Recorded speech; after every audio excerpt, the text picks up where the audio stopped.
Welcome to the latest episode of 305 Vox Populi. I'm Mayor Manny Cid, and we're right here at Town Hall. And with us today, we have a great guest, Marcos Gutierrez. How you doing, Marcos? Great.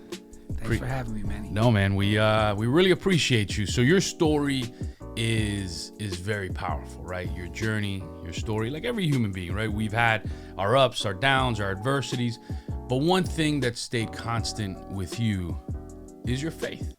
And I think we're living in an era in our country where less and less people, unfortunately, right? Less and less people are going to church. Less and less people identify themselves even as Christians or folks of faith. But stories like yours, I think, can really inspire human beings to seek out that faith, right? A higher calling. So, what's that why? When did you, because there's something within us, right, that tells us the importance not only of our faith, but taking care of our neighbors, being great examples in the community, et cetera, which I think you're great at. But why is Marcos Gutierrez such an incredible man of faith and follower of our Lord? 100%, Manny. Well, if I rewind a movie of my life, the person that instilled a lot of that faith in me with her service and her unconditional love was my mother. I always saw her commitment to her family and to everybody else. She always would think of everybody else before herself. I would say my why is with that faith that my mom instilled in me of knowing Christ at an early age.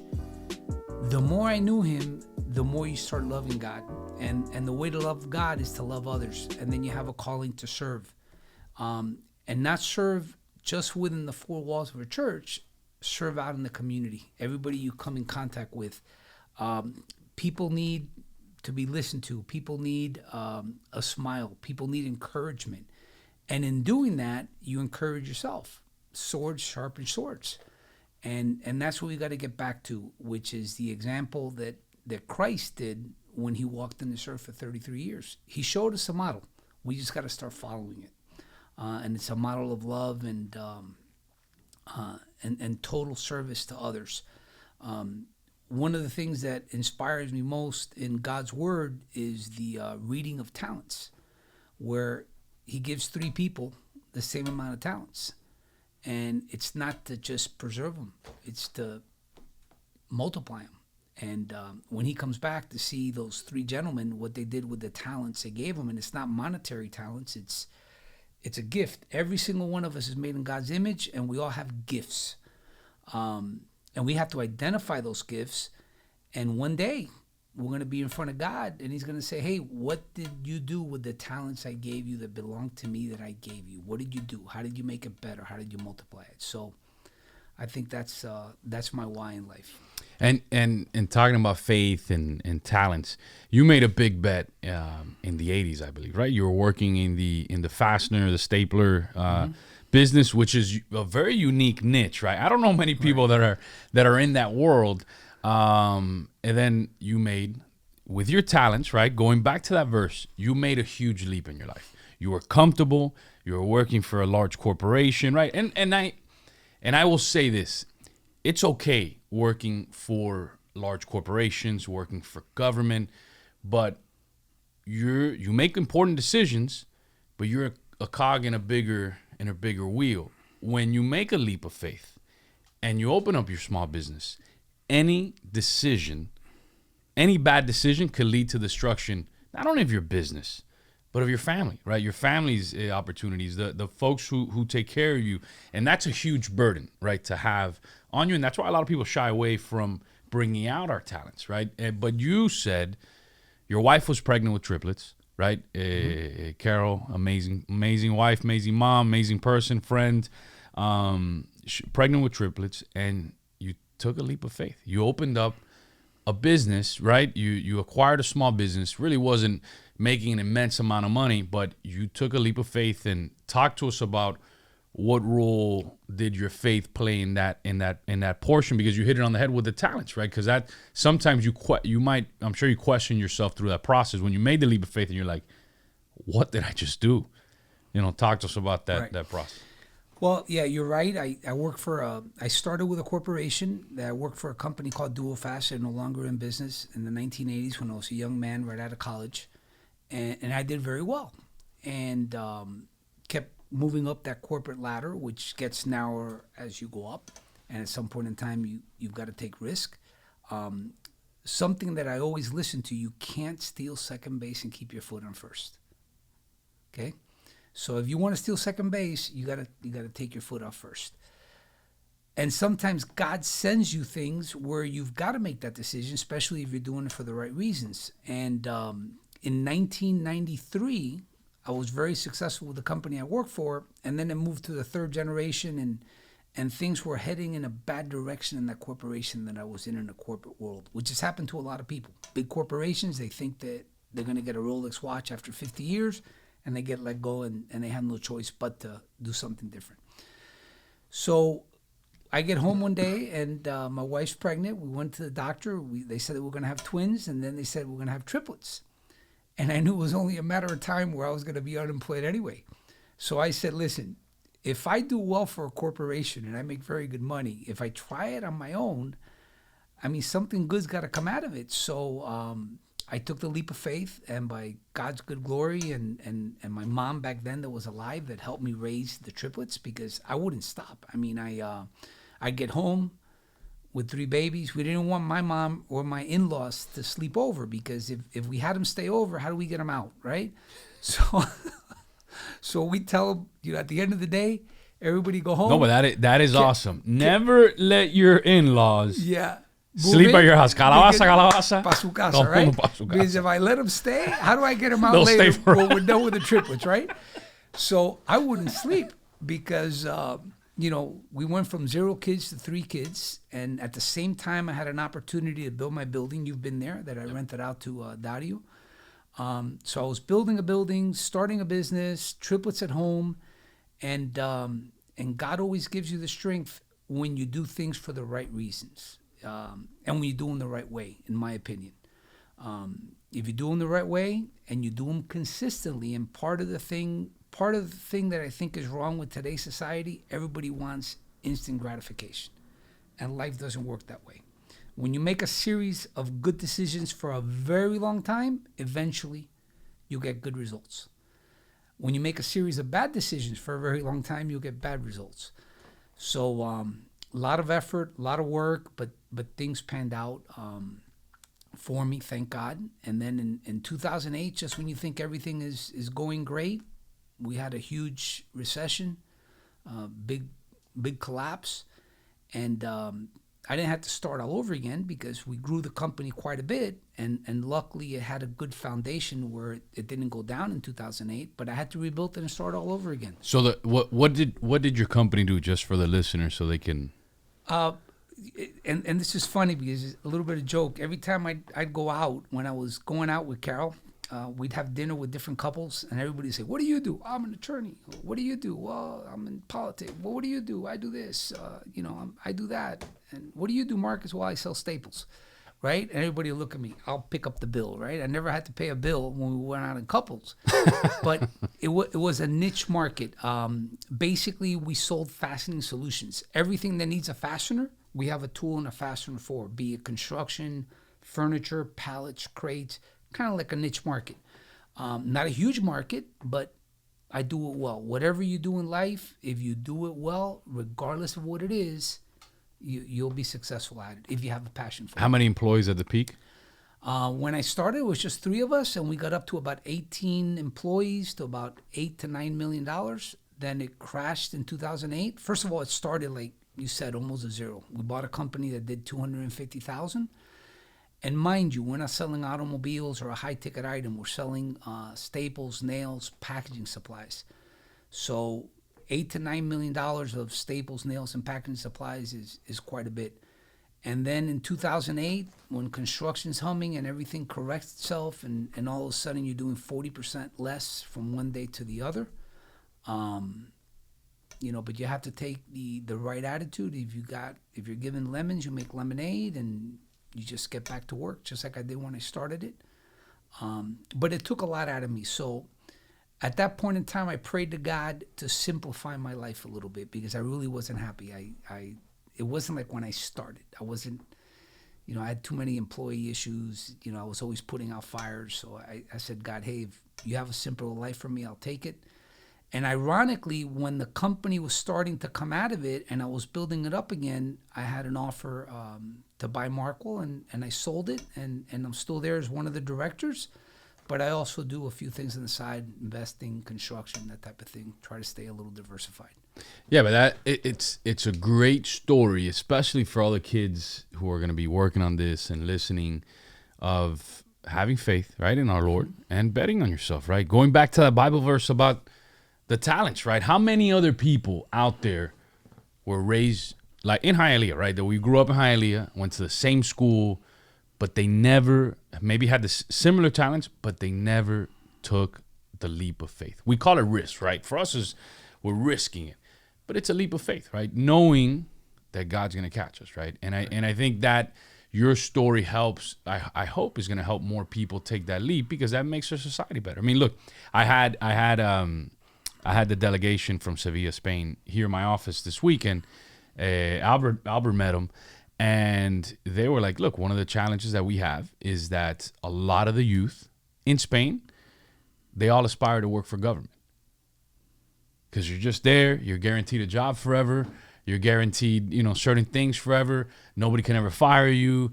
You get days off, you're chilling, But are we limiting ourselves? Is that what God, should we? And I think your story is hits that on the head. And if you could touch upon, because you did a little bit about 2008, about adversity.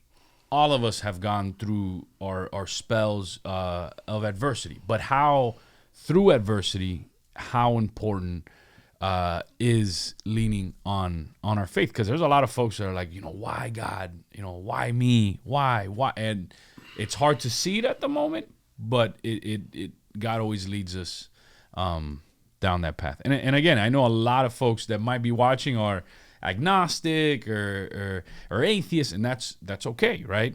But I think when you go outside of the four walls of church and you share stories like yours that are real and they're relatable, it helps other human beings follow in that path. Say, you know what, I can relate to him. I see myself in Marcos. So talk to us about adversity, going through it, and leading on our faith. Yeah, I'm 61 years old, and there's all sorts of adversities. Me and my family have gone on not only through economic issues, which everyone goes through, the highs and the lows. We've also gone through health issues. And everyone, whether you're an atheist or whatever God you pray to, you're going to have challenges. And when you overcome one challenge, there's one waiting right behind it. The question is, since life's like a roller coaster that you have a lot of ups and downs, is what are you going to do during those downs? Are you going to reach out to your creator to help you get through them? Or are you going to turn to the things of the world, to drugs, to alcohol, to hanging out with the wrong people, to feeling sorry for yourself, to not getting up and trying? Or are you going to say, hey, I'm not gonna tell my God how big my problems are. I'm gonna tell my problems how big my God is, and have a frame of mind that you could do it. That's why it's so important. The company you keep. I know everybody says it, but it's very important, and it's very important to always remember that everything in life, you get out what you put in. Everyone has an ATM card, or put money in your bank. Can't withdraw without depositing. So anything that's important to you, be it your marriage, be it your school, your education, your work, you're going to get out what you put in. So you're absolutely right, Manny. Find that passion and go for it, because you'll always miss 100% of the shots you don't take. Pat Riley says that, yeah, right? Very, very true. Okay? So nobody remembers all shots Michael Jordan missed, right? No. Nobody. Okay, but he missed a lot. Oh, right? load. Exactly. But life is meant to live, and you're going to have good times, you're going to have bad times, but you can get through them if you have the right frame of mind. And in my opinion, I can tell you wholeheartedly, if you have God in your life. 100%. Take a quick second to thank some of our sponsors. We're powered by Miami Lakes Automall. Thank you to Fred Cedra. He gave the seed money to start this. So he really believed in this program. And I think there's actually 5, 6, 7 different podcasts that get filmed here. One of them is the Miami Lakes Chamber of Commerce. Actually, Fred is now a host of one of them. So shout out to him. Great man of faith. Goes to St. Benedict as well. They're street naming after him. 100%. Yep. They're located at 16600 Northwest 57th Avenue. Here in Miami Lakes, you can reach them at 305-455-3510. Man, have you seen this mural before? You've been in here? What do you think? I saw it from out there, but this is awesome. It just sets the right tone and the right balance. So there was awesome. A school counselor, Grisel Gajano. She's a school counselor right down the street from here. During the day, and then at night, she's an amazing artist in the afternoons. Her phone number is 786-353-8608. Coña, I know you love Cancun Grill. Oh, yeah, that's right. Yeah, they're our food sponsor today. Awesome. What do you think, man? My ding. Excellent. The entire crew there. We appreciate you. 15406 Northwest 77th Court in Miami Lakes, 754-225-6895. I always get the fajitas, guacamole, fire, even the cheese sauce. By the way, they have some of the best cheese sauce. The margaritas are good too. No, they're fire. Fire. Amazing. The frozen ones. Yep. No, frozen for sure. Shout out to the film production team, Matter Lakes Broadcasting, Abetigo, Bren, Luisito, all the students. 110 students this year, 11 periods. Yeah, that's I don't even know how many students anymore. Yeah. They have 11. They started off with 0, just an idea. Now they have 11 classes. Awesome. Where they teach film production. You guys are learning a lot, right? Film production, yeah. Awesome. And then our roadcaster was donated by Enrique Santos. Enrique Santos, good friend. He was on the show one day. He was like, "Hey, you guys don't have a roadcaster." Harold, Sam Ash, that actually closed. He actually bought it, donated it, and dropped it off. So, Enrique, appreciate you, brother.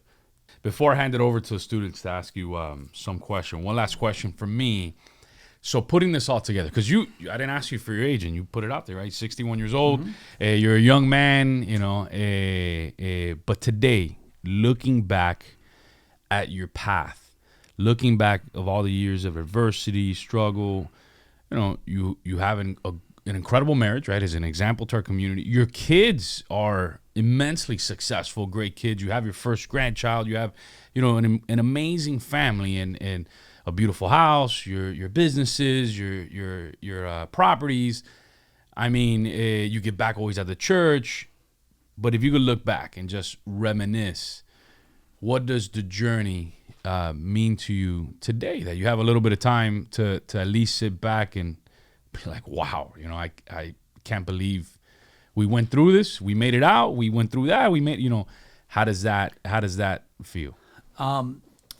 If I look back and everything goes so fast, right? And now when you get to the, I'm a sports fan just like Manny, and you look at things in quarters, right? So if I'm lucky, I'm in the fourth quarter, right? But we don't know when the game's going to be over. Is it going to be over before it begins? Is it going to be over in the first quarter? Life's a blessing. Every day, like Pet Bull says, right? Every day above ground is a good day. Yep. So I'm in my fourth quarter. So now I look back, and I just have an attitude of being grateful. Especially the one thing that I'm most grateful for is my wife and kids. Nothing fills me more than leaving loving kids that are good kids, good, successful, happy kids. Because that's what God wants for us. He wants us to be good, He wants us to be successful, and He wants us to be happy. I told all my kids since they were little, and they would recite it. I said, all I want in your life is 3 goals. To love God and family with all your heart, because if you love God, you got to be a good person. And there's nothing like family. Family is the only thing that's unconditional love. Try your best at everything you do. And third, have fun. And those are the 3 things that I enjoyed the most. Seeing my kids get that.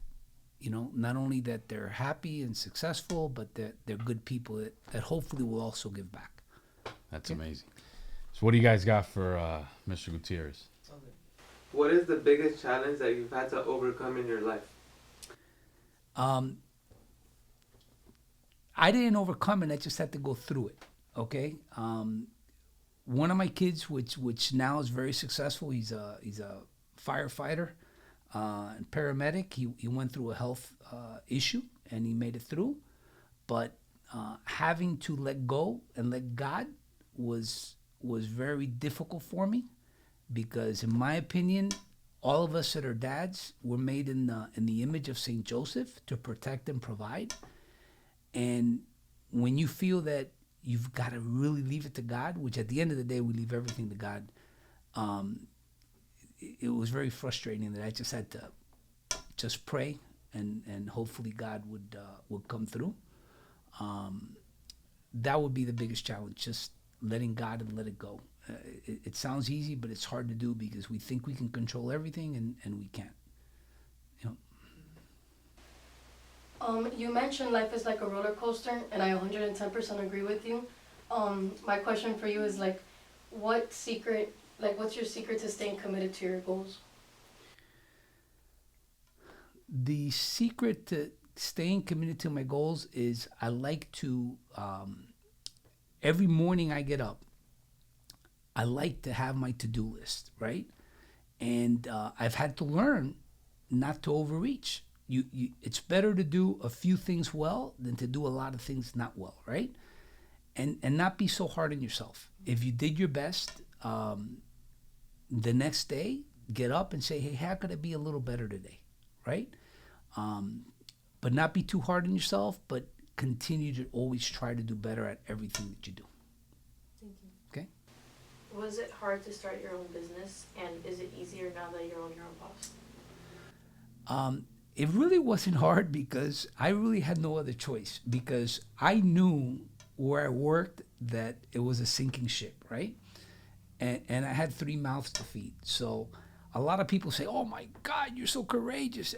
No, I really knew that if I didn't do that, I wasn't gonna, hit all my goals and strive, right?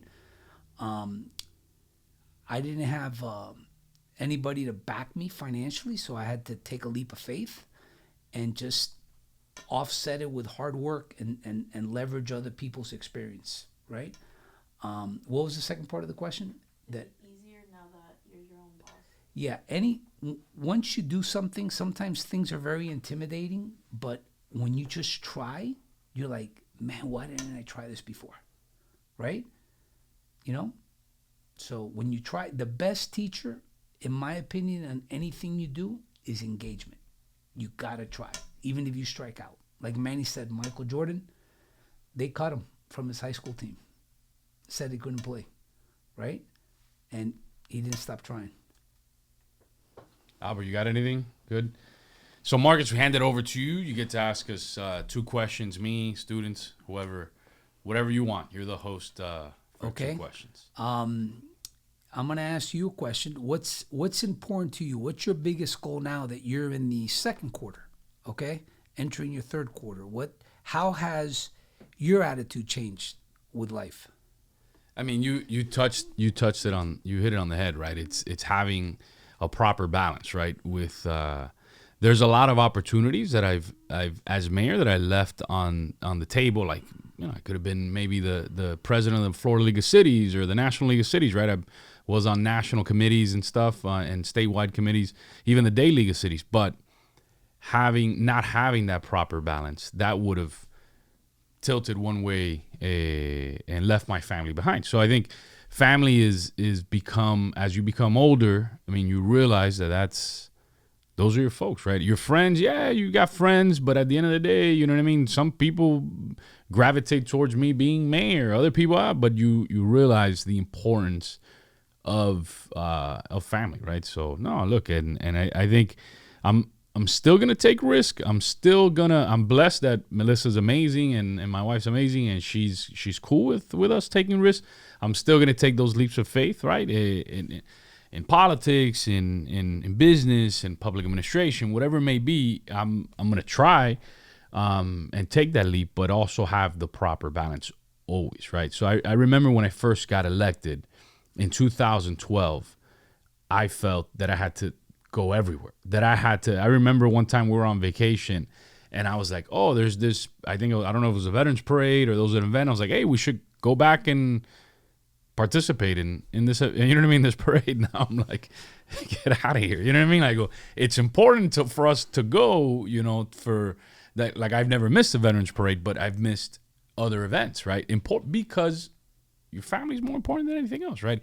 And people in the community see that. And people value that more than anything. If they see their leader taking care of their family. I'll share real quick, and I'm sorry I'm going off on this tangent, but to that effect, about 3 years ago, Manny Jr. had a semifinal basketball game at Shula's. We were in the middle of a city council meeting. We were in the middle of a land use zoning hearing. I told everybody, I go, look, if it's 9 o'clock, I'm gonna run to Shula's, watch his game, the entire game, and then I'll come back. You guys make the decision you want to continue going forward or not. Packed house, like 100 people there. It hit 9 o'clock. I was like, guys, I'm sorry. You all do what you want to do, but I'm going to my son's game. And that in itself started changing when people saw that. Man, the mayor just walked out of a huge zoning hearing to see his son play a game, saw his son play the game, and came back. I go, if that's important to him, who's the mayor of a city of 35,000 people, then family needs to be important to us, right? Absolutely. So, and I saw that culture change. I mean, city council members weren't, you know, killing themselves to be at every event, this and that. If they had something, they knew that was more important, right? Where before it was chaos. Everybody, so yeah. That's awesome, Manny, because people always will do what they see, not what they hear, right? And that's awesome. One of the things I've always respected about you that you get through your humility that I would have done a little bit differently is I was at all the games. I tried to do everything well. I tried to divide myself in multiple pieces. But a lot of times I didn't savor it because my head's going so fast in so many different directions, right? It's kind of like going to Ruth Chris, you know, and just chugging down a steak without tasting it, right? So that's one of the things I'm trying to do in the fourth quarter is savor it, because we all put a lot of emphasis on our challenges, but we don't put enough emphasis on our blessings. And that family is a big blessing. Everything we have around us, life, you know, school, everything's a blessing. So I'm going to ask the kids, whoever wants to answer, what are you guys most looking forward to? I'm looking forward to graduating. I'm excited to spend more time with my family and pursuing my career and seeing where life takes me. Excellent. Excellent. I'm excited just for the experience of finally being like an adult. Like, I just turned 18, so I have like stuff I can like probably do. You're gonna go vote? You can vote for the first time. I can. That's I awesome. registered and everything. That is awesome. Early voting starts on Monday, by the way. Cool. That's great, guys. And especially that we're going to college soon, and we're already starting on like registering for college and doing our college essays. It's like a very important like step in life, definitely. That's great. I'm excited to go to like college and experience the world. I've always wanted to travel around, like to new states and new countries, and that's one of my goals. Excellent. You guys will do great. Awesome. So Marcus, in closing, I think your story and what you do every day, your example to our community, can have the impact of bringing people closer to our Lord, right? Because I hear it all the time. Look, I hear people that don't go to church because they're like, Manny, why would I go to church if the people that go to church, my neighbors, this and that, they go to church and then they come home and you see them on social media and they're cursing people and they're treating people bad and this and that. And then, but when people see your example, right, how you got to turn the cheek, how you got to leave it up to God, and you've shown it not only at your church, not only in your business, not only with your family, but on your HOA, when you served on the NSD. I mean, everywhere. When people were you always went back to that foundation of the importance of taking that example outside the four walls of church. So some words of motivation, inspiration to that next Marcos Gutierrez, right? In our community, who grew up in Hialeah, is going through adversity, is afraid of taking that leap of faith, is afraid of talking about the talent, right, that God gives us. But yeah, in closing, some words of inspiration, motivation. Albert, what camera you want him looking at? That one over there. At that Okay, this camera perfect. right here. Okay. Just know that we have a God of love and hope. And when we get up in the morning, always be grateful and always know that you're going to get out what you put into things, and try to be more Christ-like. Okay? Christ showed us a model to go out there and be better. And the more you know God, the more you're going to love him and the more you're going to serve him. And when you truly serve him, being an inspiration to others and helping others, you get so much more in return. And there you have it. A great friend of our community, a great Miami Laker, a great example for every single generation here in our town, Marcos Gutierrez. Tune in next Wednesday on Instagram, Facebook, X, and YouTube.